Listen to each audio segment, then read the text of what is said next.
Hello मेरे प्यारे बच्चों, क्या हाल चाल? बढ़िया सब। तो कैसे हो मेरे बब्बर शेर और शेरनियों? उम्मीद है आप सभी अच्छे होंगे और तैयारी भी एकदम लाजवाब तरीके से चल रही होगी। तो प्यारे बच्चों, अब आपको बायोलॉजी के पेपर में दहाड़ना है। इसके लिए आज के इस वीडियो में हम बायोलॉजी के पहले चैप्टर से लेकर के 13वें चैप्टर के बीच जितने भी महत्वपूर्ण अंतर वाले क्वेश्चन हैं उन सबको देखेंगे। वीडियो बहुत ही ज्यादा लाजवाब होने वाली है। हर एक क्वेश्चन पेपर में बच्चों आपका एक अंतर वाला क्वेश्चन जरूर होगा। किसी किसी में दो दो तीन दे देगा तो वो 5 नंबर का क्वेश्चन बना देगा, नहीं तो 3 नंबर वाले में श्योर होता है कि हर एक क्वेश्चन पेपर चाहे 5 सेट बने चाहे 7 सेट बने, सब में एक अंतर वाला क्वेश्चन जरूर होगा। तो चलिए देख लेते हैं सारे के सारे महत्वपूर्ण अंतर को। खांसी पता नहीं कब पीछा छोड़ेगी, पेपर हो जाएगा खांसी नहीं जाएगी। देखिए भैया, पहला क्वेश्चन है आपका, प्यारा सा है, स्वपरागण तथा परपरागण में अंतर। बहुत ही सिंपल सा अंतर है कि स्वपरागण और परपरागण में क्या अंतर होता है। स्वपरागण भैया जब एक ही फूल के बीच परागण हो स्वपरागण, परपरागण जब एक ही प्रजाति के 2 फूलों के बीच में परागण हो भैया तो वो परपरागण। अब अंतर इनमें क्या होता है समझिएगा। अगर हम सेल्फ पॉलिनेशन की बात करें स्वपरागण भैया, तो यह एक ही पुष्प में या फिर उसी पौधे के दूसरे पुष्प में, मतलब एक ही फूल में या एक ही पौधे के फूल में होता है। कौन सा? स्वपरागण। परपरागण बच्चों ये एक ही जाति के 2 फूलों के बीच में भैया परपरागण की घटना होती है। अगर हम स्वपरागण की बात करें बच्चों तो इनमें जो प्रायः पुष्प क्या होते हैं? द्विलिंगी। क्योंकि बच्चों अगर ये द्विलिंगी नहीं होंगे तो स्वपरागण की घटना नहीं हो पाएगी, क्योंकि भैया स्वपरागण के लिए पुष्प का द्विलिंगी होना आवश्यक है। बट अगर हम परपरागण में बात करें तो इसमें प्रायः भैया एक लिंगी या द्विलिंगी होते हैं, यानी इसमें एक लिंगी या द्विलिंगी दोनों में रहेगा तब भी काम हो जाएगा। ठीक। अगला है कि स्वपरागण की बात करें, इसमें पुष्प प्रायः सुगंधित व रंगीन नहीं होते हैं, यानी स्वपरागण के लिए पुष्प का रंगीन और सुगंधित यानी महकना जरूरी नहीं है। ठीक है। लेकिन बच्चों परपरागण में पुष्प का भैया सुगंधित व रंगीन होना अत्यंत आवश्यक है, क्योंकि अगर पुष्प रंगीन होगा तभी कीट पतंग उसकी तरफ आकर्षित होंगे, सुगंधित होगा तभी क्या है भैया उस पर जो भंवरे हैं मर्डर आएंगे। ठीक है। अब सेल्फ पॉलिनेशन यानी स्वपरागण में अगला बात करें तो इसमें परागण के लिए भैया माध्यम की कोई आवश्यकता नहीं होती, क्योंकि ये एक ही फूल के अंदर हो जाता है, एक ही पौधे में हो जाता है, तो इसके लिए मतलब बाह्य माध्यम की जरूरत नहीं होती है। बट अगर हम बात करें परपरागण में भैया तो इसमें माध्यम की आवश्यकता होती है, यानी इसमें परागकण एक स्थान से दूसरे स्थान पर जल द्वारा भी जा सकता है, ठीक, कीट द्वारा भी जा सकता है, जैसे भाई चमगादड़ वगैरह द्वारा जा सकता है, वायु द्वारा हो जा सकता है। ठीक है। तो इसमें भाई परागण के लिए माध्यम की आवश्यकता होगी, अगर माध्यम नहीं होगा तो पर परागण की घटना नहीं होती है। ठीक। चलिए स्क्रीनशॉट कर लीजिए भैया।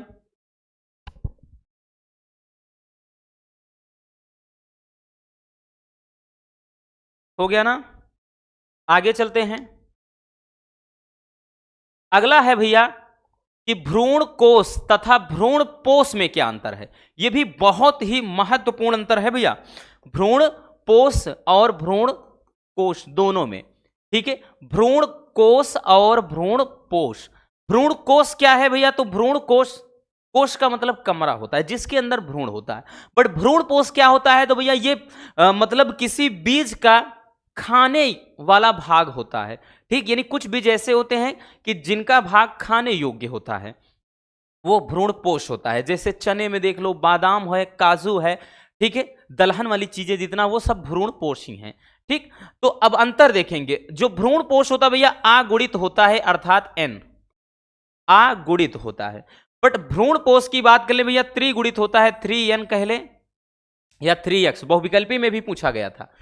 अब नेक्स्ट देखेंगे, जो भ्रूण कोष की बात करें तो इसका विकास क्रियाशील गुरु बीजाणु मातृ कोशिका से होता है। गुरु बीजाणु, अब गुरु बीजाणु की बात कर ले भैया तो ये मतलब बीजांड की बात कर रहा है। ठीक है। तो इसका विकास क्रियाशील गुरु बीजाणु मातृ कोशिका से होता है। बट भ्रूणपोष का जो विकास है भैया वो प्राथमिक भ्रूणपोष कोशिका से होता है। ठीक है, आगे है कि भ्रूण जो कोष होता है या भ्रूण के विकास में सहायक होता है, भ्रूण के वृद्धि व विकास में सहायक भ्रूण कोष होता है। और ये जो होता है भैया ये भ्रूण के पोषण में सहायक है, हमने बताया ना ये खाने योग्य भाग होता है। ठीक, और भ्रूण कोष में नेक्स्ट है, इसमें भोजन संचित नहीं होता है, बट भ्रूण जो पोष है इसमें भोजन का संचय होता है।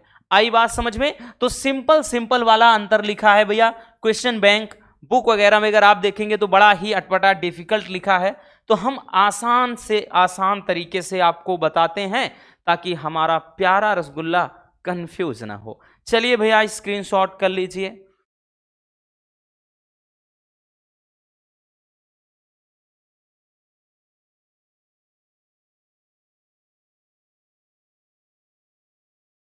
हो गया ना? आगे चलते हैं। अगला है शुक्राणु जनन तथा अंडाणु जनन में अंतर। यह भी अपने आप में बहुत ज्यादा इंपॉर्टेंट है, मोस्ट इंपॉर्टेंट है भैया। शुक्राणु जनन और अंडाणु जनन प्रक्रिया तो पूछा ही जाता है 3 नंबर में। मान लेते हैं कि उनमें से अगर कोई नहीं आया तो इसको फेंक देगा, डेफिनेटली श्योर है। तो भैया शुक्राणु जनन या इसी को अपन शुक्र जनन कहते हैं, और दूसरा है भैया अंडाणु जनन या इसी को भैया अंड जनन कहते हैं। अब इनमें अंतर क्या होता है बच्चों? पहला कि जो शुक्राणु जनन की प्रक्रिया है वो वृषण में होती है, क्योंकि वृषण की शुक्र जनन कोशिकाओं से ही शुक्राणु बनता है। तो शुक्र जनन कोशिकाओं से ही शुक्राणु के बनने की घटना को शुक्र जनन कहते हैं, बट अंड जनन कोशिकाओं से ही अंडाणु के बनने की प्रक्रिया को अंड जनन कहते हैं, और ये अंडाशय में होती है। ठीक है, तो भैया अंडाणु जनन की प्रक्रिया कहां पर होती है भैया? ओवरी में होती है, अंडाशय में, जबकि ये टेस्टिस में होता है। ठीक है, अगला है शुक्राणु जनन की बात कर ले, इसमें वृद्धि अवस्था छोटी होती है, दूसरी अवस्था छोटी होती है, फिगर में भी समझाया था।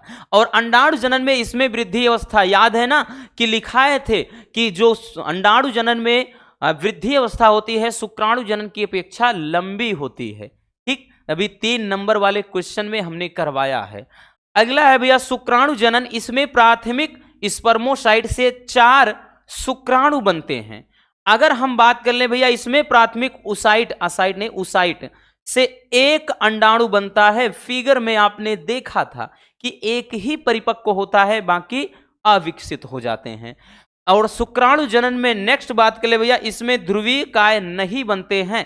ठीक, बट अंडाणु जनन में ध्रुवीय काय बन जाते हैं जो उसको बाहर से एक आवरण प्रदान करते हैं। ठीक है भैया, तो ये हो जाता है शुक्राणु जनन और अंडाणु जनन में अंतर। आई बात समझ में बच्चों? बहुत ही प्यारा सा टॉपिक है भैया शुक्राणु जनन और अंडाणु जनन। ठीक है, चलिए स्क्रीनशॉट कर लीजिए बबुआ।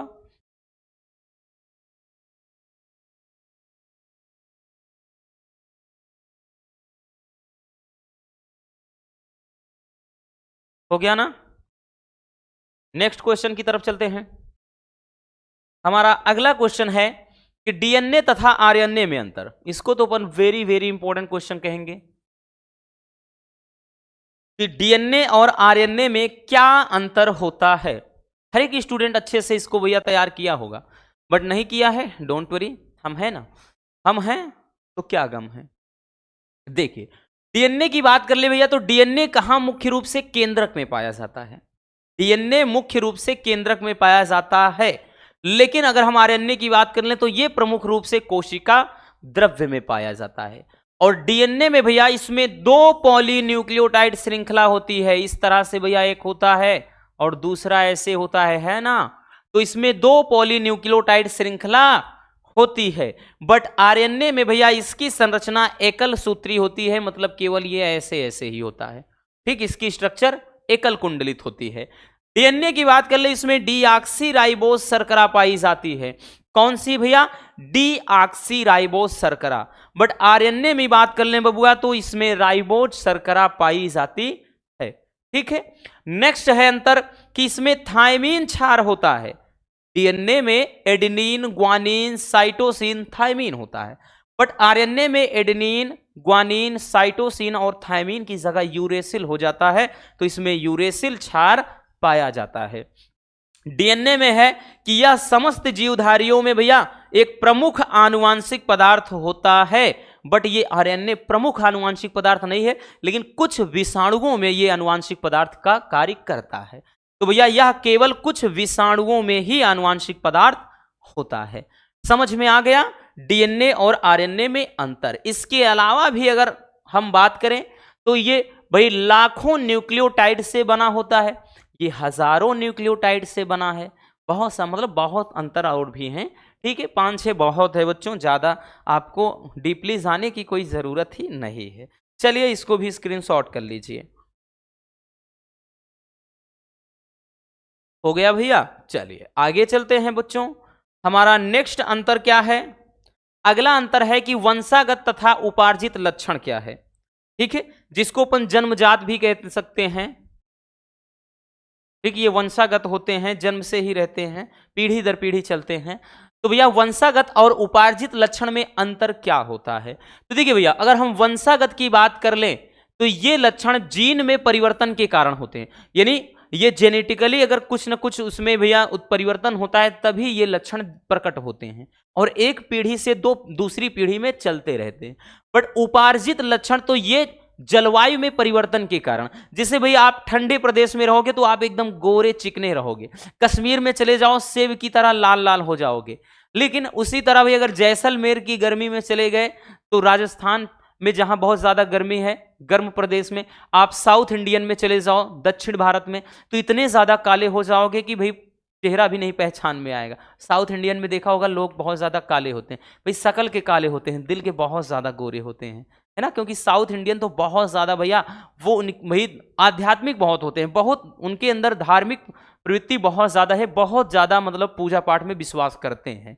ठीक है, जितनी ज्यादा आप भैया नीचे की तरफ जाओगे यानी साउथ इंडियन क्षेत्र में उतना ज्यादा सांवले, अगर वो समझ लो कि अगर कुर्ता भी पहन लेंगे तो ऐसा लगेगा कि भाई इस सफेदी के बीच में ये काला रंग कहाँ आ गया। हम बेइज्जती नहीं कर रहे हैं लेकिन बता रहे हैं, ठीक है।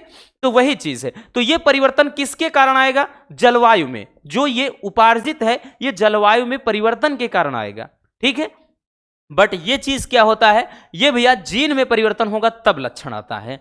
अब उसके बाद वंशागत लक्षण की बात करें भैया तो लैमार्क तथा डार्विन भी इसके विषय में नहीं जानते थे। ये भाई ना तो लैमार्क को पता था ना तो भैया ये किसको पता था, डार्विन को, क्योंकि इन्होंने जीन वगैरह के बारे में बात किया ही नहीं था।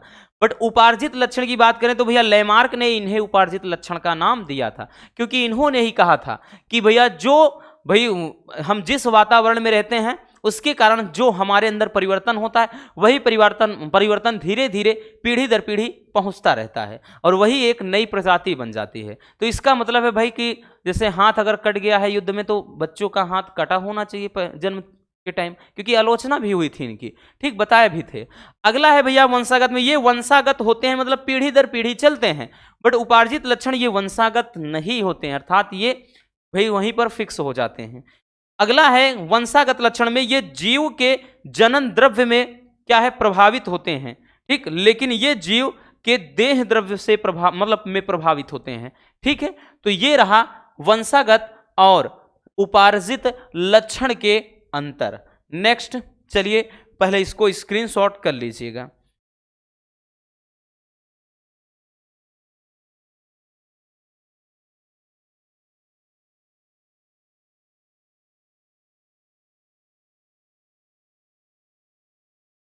हो गया भैया, चलिए आगे चलते हैं बच्चों। छठवां ये जो अंतर है ये भी बहुत ही इंपॉर्टेंट अंतर है, सहज तथा उपार्जित प्रतिरक्षा में अंतर, या सक्रिय तथा निष्क्रिय प्रतिरक्षा में भी अंतर पूछता है भैया, ठीक है। तो सहज तथा उपार्जित प्रतिरक्षा में अंतर। अब देखिए एक सहज प्रतिरक्षा होती है, अब सहज प्रतिरक्षा या इसी को जन्मजात प्रतिरक्षा या अविशिष्ट प्रतिरक्षा कई नाम दिया गया है, ठीक है, और इसको उपार्जित प्रतिरक्षा या विशिष्ट प्रतिरक्षा कहा जाता है। जो सहज प्रतिरक्षा होती है बबुआ, ये प्रतिरक्षा जन्म से ही मौजूद होती है, ठीक, जन्म के समय से ही ये प्रतिरक्षा होती है। जैसे भैया लार हो गया, त्वचा हो गया, WBC हो गया, ये सहज में आता है, ये जन्म के समय से मौजूद। बट उपार्जित प्रतिरक्षा की बात कर ले भैया तो ये जन्म के बाद मौजूद होती है। ठीक है, जन्म के बाद, जैसे टीके, भाई टीका होता है वैक्सीन, वैक्सीन अगर किसी के अंदर लग जाता है तो उसके बाद ये क्या करता है भैया, एंटीबॉडी का निर्माण करता है। ठीक है, वही चीज सहज प्रतिरक्षा या शरीर की सामान्य प्रतिरक्षा होती है, नॉर्मल, यानी छोटे मोटे जीवाणुओं से लड़ करके उन्हें नष्ट कर देती है, भारी भरकम जीवाणुओं से नहीं। उपार्जित प्रतिरक्षा है भैया, ये शरीर की विशिष्ट प्रतिरक्षा होती है। ठीक, आगे है कि सहज प्रतिरक्षा में बात करें तो किसी एंटीजन के शरीर में प्रवेश करते ही ये उन्हें नष्ट कर देती है। ठीक है, मतलब जैसे शरीर में कोई प्रवेश करेगा हानिकारक पदार्थ, उसको लड़कर नष्ट कर देती हैं। बट जो उपार्जित प्रतिरक्षा है भैया परेशान हो गए हैं खांसी से। बट उपार्जित प्रतिरक्षा की बात करें तो किसी एंटीजन के शरीर में प्रवेश करने के बाद पहचान करके उनको मारती हैं, क्योंकि भैया ये स्मृति कोशिकाएं बनाती हैं, पढ़ाए थे हमने भैया। अगला है सहज प्रतिरक्षा में ये स्मृति कोशिकाएं नहीं बनाती हैं, वही चीज, यानी ये केवल डायरेक्टली सभी रोगों के प्रति एक ही तरह से रिएक्ट करती हैं, सबके साथ वही व्यवहार। बट जो उपार्जित प्रतिरक्षा होती है, जैसे किसी के को टीका लग गया, वैक्सीन, अब चाहे पोलियो का हो, कोविड का हो, या चेचक का हो, या फिर अदर चीज, मतलब भाई बहुत सारे टीके होते हैं। जैसे ये जब होता है तो ये स्मृति कोशिकाएं, ठीक है, बी तथा टी बनाती हैं पहले। जब स्मृति कोशिकाएं बनाएंगी तो ये शरीर में एक एंटीबॉडी का निर्माण हो जाता है, फिर ये हमेशा के लिए इसे बनी रहते हैं। जैसे शरीर में कोई रोगाणु प्रवेश करता है तो वहां पर तुरंत ही जाएंगी, उनको पहचान लेती हैं। पहचानने के बाद जब जान जाएंगी ये हानिकारक है शरीर के लिए, तो वहीं पर एक एंटीबॉडी यानी एक प्रतिरक्षा तंत्र का निर्माण कर देती हैं। ठीक है, चलिए इसको भी स्क्रीनशॉट कर लीजिए।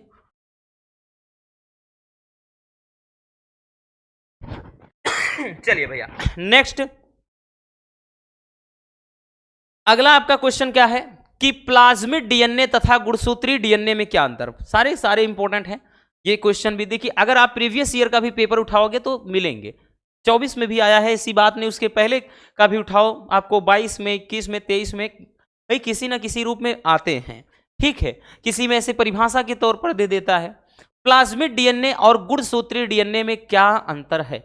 देखिए भैया प्लाज्मिड जो डीएनए होता है ना, ये आकार में छोटा होता है, आकार में छोटा होता है, जबकि गुणसूत्री डीएनए आकार में, ठीक एक मिनट भैया, ये आकार में छोटा, ये आकार में बड़ा होता है, छोटा कहां लिए, ये आकार में भैया बड़ा होता है,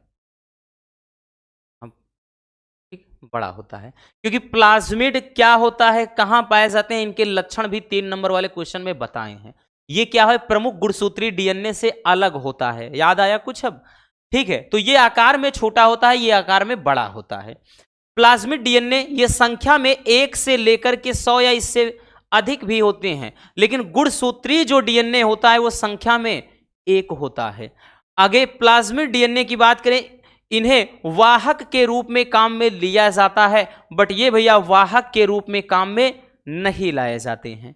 ठीक है, ठीक, ये कैरियर के रूप में प्रयोग होता है, ये कैरियर के रूप में नहीं। बाकी प्लाज्मिड डीएनए में नेक्स्ट, इसमें भैया अगर हम बात करें तो एंटीबायोटिक प्रतिरोधकता जीन उपस्थित होता है इन पे, लेकिन गुणसूत्री में एंटीबायोटिक प्रतिरोधकता जीन अनुपस्थित होता है। ठीक, इसमें बच्चों प्लाज्मिड डीएनए में जीवित रहने के लिए ये जरूरी नहीं होता है। ठीक, ये जीवित रहने के लिए नहीं जरूरी होता है, बट अगर हम बात करें गुणसूत्री तो भैया ये जीवित रहने के लिए बहुत ज्यादा जरूरी है। ठीक है, समझ में आ गया प्लाज्मिड डीएनए और गुणसूत्री डीएनए। चलिए बबुआ स्क्रीनशॉट कर लीजिए।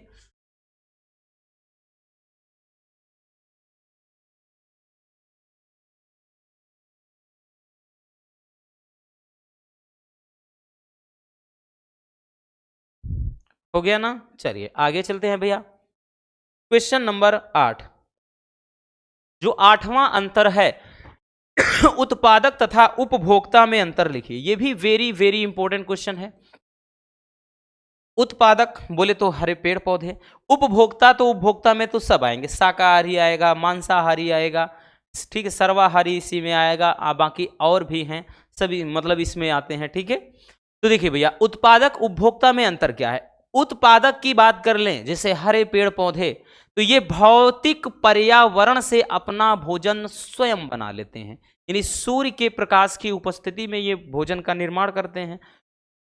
बट जो उपभोक्ता है, लाइक दैट आप और हम, ठीक, पशु पक्षी अन्य कोई जीव हैं, ठीक, वो उपभोक्ता है, तो ये भोजन के लिए भैया दूसरे जीवों पर निर्भर होते हैं। ठीक है, आगे बात करें तो जो उत्पादक होते हैं ना, ये स्वपोषी जीव हैं। स्वपोषी मतलब वही चीज कि भैया ये स्वयं भाई क्या है, स्वपोषी होते हैं, ठीक, यानी स्वयं ये पोषण का निर्माण करते हैं। बट उपभोक्ता भैया ये परपोषी जीव होते हैं। ठीक है, उत्पादक में नेक्स्ट देखेंगे, इसके अंतर्गत हरे पेड़ पौधे तथा जीवाणु आदि शामिल होते हैं। बाकी उपभोक्ता के अंतर्गत प्राणी, पशु पक्षी, अपघटक आदि शामिल होते हैं। ठीक है, उत्पादक में बात कर लें, ये एक ही प्रकार के होते हैं, केवल और केवल पेड़ पौधे हैं, एक ही टाइप के। और बाकी उपभोक्ता में ये कई प्रकार के होते हैं, जैसे भी हमने बताया प्राथमिक उपभोक्ता, द्वितीयक उपभोक्ता, तृतीयक उपभोक्ता, सभी आता आएंगे। ठीक है, इसमें चलिए नेक्स्ट है भैया कि इसमें प्रकाश संश्लेषण की क्रिया होती है। ठीक, क्योंकि ये प्रकाश संश्लेषण के द्वारा पर्ण हरिम की सहायता से, ठीक है, भोजन का निर्माण, यानी क्लोरोफिल की उपस्थिति में ही भोजन का निर्माण करते हैं। बट उपभोक्ता में भैया इसमें प्रकाश संश्लेषण की क्रिया नहीं होती है बबुआ, याद रखना। आई बात समझ में बच्चों? चलिए भैया, उत्पादक और उपभोक्ता में क्या अंतर है, स्क्रीनशॉट कर लीजिए। हो गया ना बच्चों? चलिए आगे आते हैं। अब हम देखते हैं भैया खाद्य श्रृंखला और खाद्य जाल में अंतर, ये भी वेरी वेरी इंपॉर्टेंट है। खाद्य श्रृंखला, खाद्य श्रृंखला क्या है, हमने बताया था कि जब एक जीव किसी दूसरे जीव को खाता है और दूसरे जीव को भी किसी अन्य जीव द्वारा खाया जाता है, तो इससे एक चैन बनती है जिसको फूड चैन, ठीक है, या खाद्य श्रृंखला कहते हैं हिंदी में। बाकी खाद्य जाल क्या है, तो खाद्य जाल क्या होता है कि कोई एक जीव एक समय में एक ही पोषक स्तर पर निर्भर नहीं होता है, बल्कि एक टाइम पे वो एक से अधिक पोषक स्तर से पोषण प्राप्त करता है और वो स्वयं भी किसी दूसरे के लिए भी पोषण का काम कर देता है। ठीक है, इससे भैया क्या एक जाल बन जाता है। ठीक है, इससे एक जाल का निर्माण हो जाता है, यानी उलझ जाता है पूरा सिस्टम ही, वही कहलाता है खाद्य जाल। अब चलिए अंतर को समझते हैं भाई, इसको हम टिप्पणी में समझा चुके हैं दोनों को। ठीक है भैया, तो खाद्य श्रृंखला में इसमें ऊर्जा का प्रवाह एक दिशिक होता है, यानी इसमें वन डायरेक्शन, एक ही दिशा में। जैसे बताया था कि भैया टिड्डी को कौन खाए, भैया घास को टिड्डी खा रहा है, टिड्डी को मेढक खा रहा है, मेढक को सर्प खा रहा है, सर्प को गिद्ध या बाज खा रहा है, उसको शेर खा रहा है, इस तरह से, है ना। लेकिन खाद्य जाल की बात की, इसमें ऊर्जा का प्रवाह एक दिशिक नहीं होता है, मतलब इसमें जाल की तरह गुथा होता है। ठीक है, खाद्य श्रृंखला में कोई कड़ी टूटने पर खाद्य श्रृंखला नष्ट हो जाएगी। बीच का अगर कोई एक चीज गायब होता है तो खाद्य श्रृंखला पूरी बर्बाद हो जाएगी, क्योंकि भैया पोषक स्तर वहीं से खत्म हो जाएगा। बट बच्चों, इसमें कोई कड़ी अगर टूट जाती है तो खाद्य श्रृंखला नष्ट नहीं होगी। जैसे मान लेते हैं कि भाई किसी टाइम पे ये कुत्ता है, तो भैया ये साग सब्जी खा रहा है, तो भैया यहां पर क्या है, मांस है, तो यहां पर अगर ये वाली खाद्य श्रृंखला है टूट जाए तो ऐसा तो है नहीं कुत्ता मर जाएगा, वो यहां से भोजन कर लेगा।